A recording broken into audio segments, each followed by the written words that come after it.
empresa, Plainsur, que se dedica a la comercialización y distribución.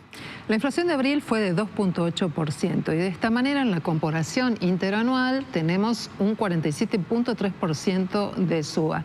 Estos son los números luego del levantamiento del cepo cambiario. La pregunta es, ¿cómo repercute esta medición en nuestros bolsillos? Para conversar sobre este tema estamos comunicados con el asesor económico Camilo Tiscornia. Buenas noches, Camilo. ¿Qué tal? Buenas noches. Bueno, la pregunta está formulada. ¿Cómo impacta este índice de inflación en nuestros bolsillos?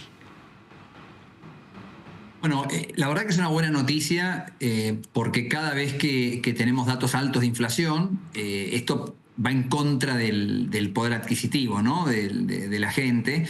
Sería ideal tener una inflación mucho más baja aún. Pensemos que en los países más estables la inflación en un mes puede ser 0,1%, 0,2%. En la Argentina hemos tenido 2,8%, que es para celebrar, pero nos muestra que todavía hay trabajo por hacer. Y obviamente es un dato muy destacable que haya sido casi un punto menor que el 3,7% de marzo. O sea que este es un dato muy importante y sobre todo teniendo en cuenta el contexto del mes de abril, ¿no? Donde a mitad de mes el gobierno implementó un cambio muy importante a nivel de política económica. El tipo de cambio empezó a flotar sin control directo del Banco Central y al mismo tiempo se permitió a las personas físicas comprar y vender dólares libremente en el mercado oficial. Había temor de que esto genere algún movimiento brusco del tipo de cambio que pudiera complicar la parte de inflación y afortunadamente no fue así. Ahora, Camilo, es cierto, es el primer dato que conocemos luego del levantamiento del cepo, pero el gobierno tomó recaudos previos a esto. Por ejemplo, las paritarias están pisadas con subas salariales que no se homologan sino rondan entre un 1 y un 2%. Con la suba de las tarifas pasa algo más o menos parecido e incluso los precios como mínimo fueron conversados. Recordate lo que pasó con la discusión sobre las listas que habían llegado con aumentos que luego tuvieron que dar marcha atrás. Hay previsiones ahí. ¿Cómo tenemos que pensar este escenario donde todo también tiene una conversación detrás? Mira, yo creo que el gobierno lo que ha querido hacer es de alguna forma marcar la cancha en un momento en el que había un cambio muy importante de política económica. Es decir, una modificación tan importante que implica que el tipo de cambio hoy en día se puede mover con total libertad entre 1.000 y 1.400 pesos, desde un nivel de menos de 1.100 que estaba antes de que arrancara este esquema, potencialmente, efectivamente puede haber una suba de tipo de cambio en algún momento muy importante.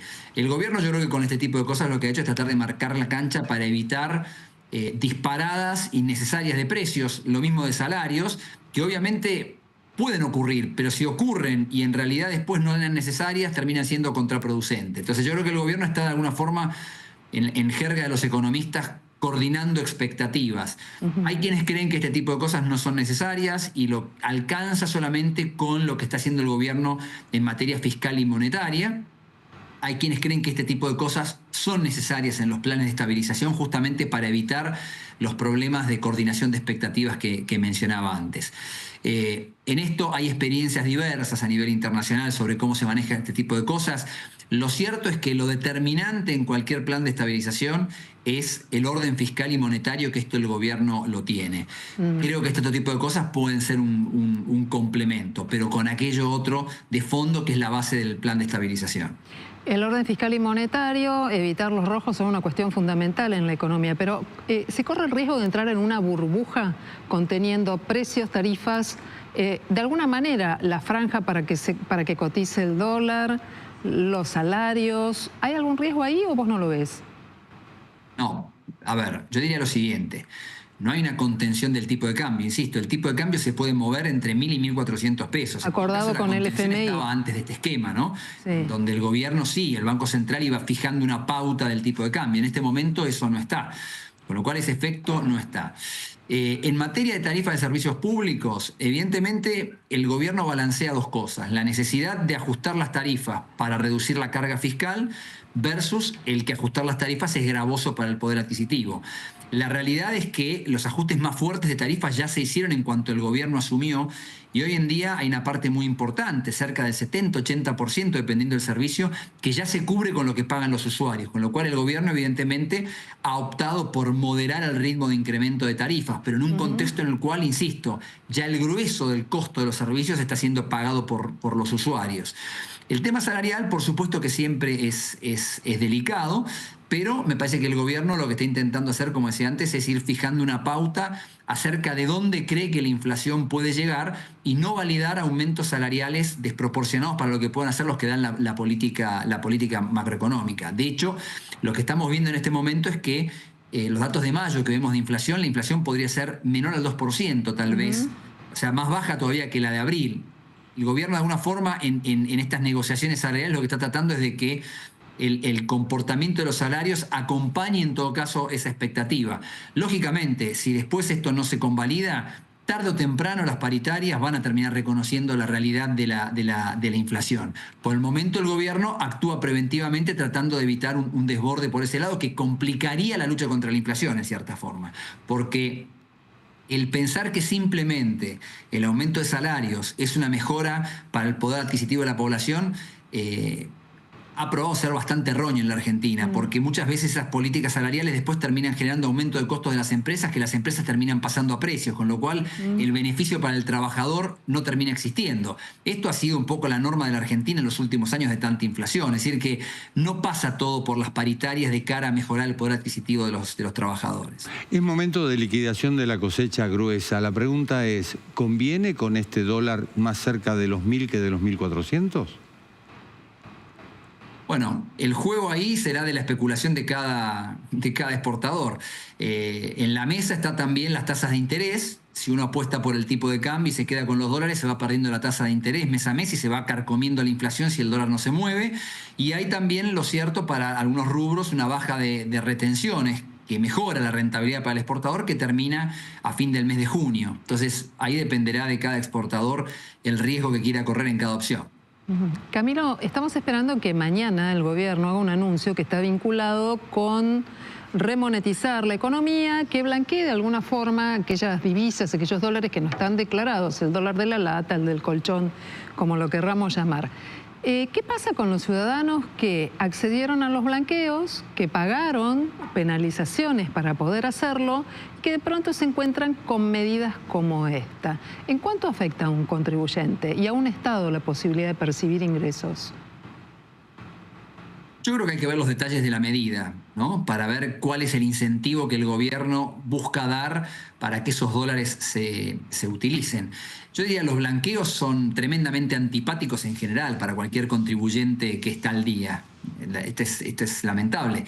Lo que pasa es que en la Argentina sabemos que hay mucha evasión, lamentablemente, y sobre todo un tipo de evasión muy particular en algunos casos, como son los que el gobierno está apuntando, de gente que tal vez ha comprado dólares en el mercado paralelo como una forma de proteger sus ahorros. Es un tipo de evasión, sin duda, distinta de otros, ¿no? Mucho más groseros que pueda haber. Es a eso a lo que el gobierno apunta. Se había hecho un blanqueo muy generoso el año pasado, creo yo. Cada blanqueo, insisto, me parece que es bastante poco agradable para el contribuyente que está al día. No son medidas muy simpáticas, ¿no? Bueno, aquellos que compraron dólares en el mercado paralelo son héroes para el presidente de la Nación, según su discurso. Ahora, me pregunto, el domingo hay elecciones en la ciudad de Buenos Aires que en cierto modo condicionan la política nacional de aquí a octubre, al menos. ¿Puede meter la cola la política en la economía? Sin duda. Yo creo que uno de los grandes riesgos que hay para esta estabilidad que hemos visto en el tipo de cambio en el último mes prácticamente, uno de los riesgos es la parte política. Estamos en un momento muy particular, de todo este nuevo esquema va solo un mes, en un momento muy particular, ¿no? Que tiene que ver con la salida de la cosecha gruesa, que aporta muchos dólares y ayuda mucho a contener el tipo de cambio. Habitualmente en la Argentina ese pico finaliza cerca del mes de junio, julio, tal vez agosto algo, y después hay una caída en el volumen de oferta de la cosecha. Entonces esto, en un momento en el que puede haber más incertidumbre política, puede ser un factor de tensión sin ninguna duda. Habrá que ir viendo los resultados que se van dando. Las elecciones de la capital creo que son relevantes, pero me parece que las más relevantes de todas van a ser las elecciones nacionales, que son en el mes de octubre, ¿no? ¿Y encontrás que el sistema y la economía son robustos como para que una familia resuelva no ahorrar y sí invertir en determinados bienes, productos, buscando la reactivación económica? La reactivación económica, te diría que arrancó hace bastante. Es decir, la actividad económica está en recuperación y evidentemente ha habido un dinamismo con la parte de crédito, ¿no? Muy importante. La decisión de ahorro está en cada familia. Lamentablemente en la Argentina no es tanta la gente que puede ahorrar, porque nuestro nivel de ingreso en general es mediano y hay mucha gente que no le alcanza, con lo cual las alternativas de ahorro son escasas para pocas personas en general, ¿no?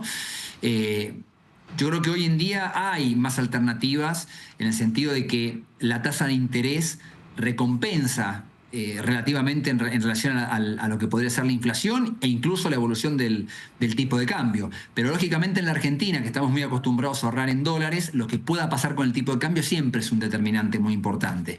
Y hablábamos antes de factores que pueden generar volatilidad, como son las elecciones o el fin de la cosecha.